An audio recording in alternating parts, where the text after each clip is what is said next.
রিক্সাওয়ালা ভাই, নৌকাওয়ালা ভাই, কার মনে তুমি আঘাত দিলা, কার মনে তুমি কষ্ট দিলা? ও যুবক ভাই, এনের মধ্যে কে কে আসো? মা নাই, একটু হাত তুলো। মা নাই, কে একটু হাত তুলো, একটু মায়া করে হাত তুলো। কার বাবা নাই, কার মা নাই, একটু হাত তুইলা আল্লাহকে একটু ডাক দাও। আজকে তো বাড়ি থেকে আম্মু বলে ডাক দিতে পারবো না, আব্বুকে ডাক দিতে পারবো না। আল্লাহকে কও রব্বির হামহুমা কামা রব্বায়ানি সগীরা,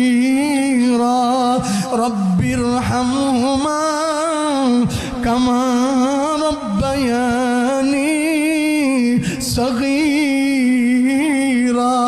ও ভাই, আমার কথা শুনো।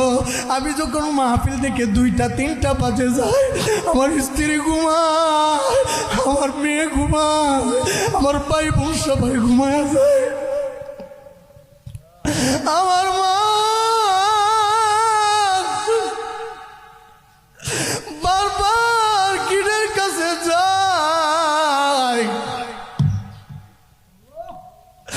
আমি মাহফিল কি গিয়া বলি, মা ঘুমাও নাই কেন? ঘুমাও না? মা ডেক দিয়া বলেন, বাবা তুই না আসলে আমি কেমনে ঘুমাই? আমার মা ঘুমে ধরে না।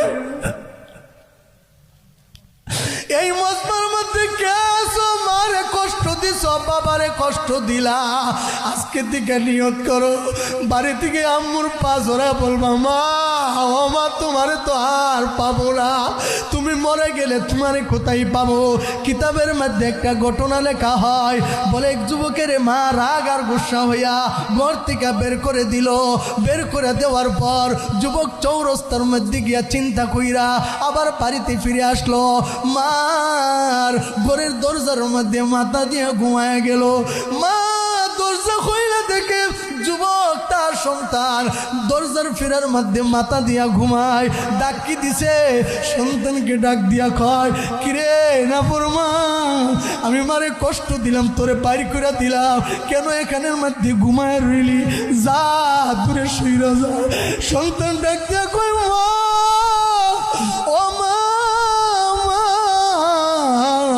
আমি যদি টাকা সকল চইলা যাইতাম, আমি হোটেলে কাজ কইরা আমার জীবনটা আমি চালাইতে পারতাম, আমার এই পেট পালতে পারতাম, আমি রিক্সা চালাই আমার জিন্দগি চালাইতে পারতাম।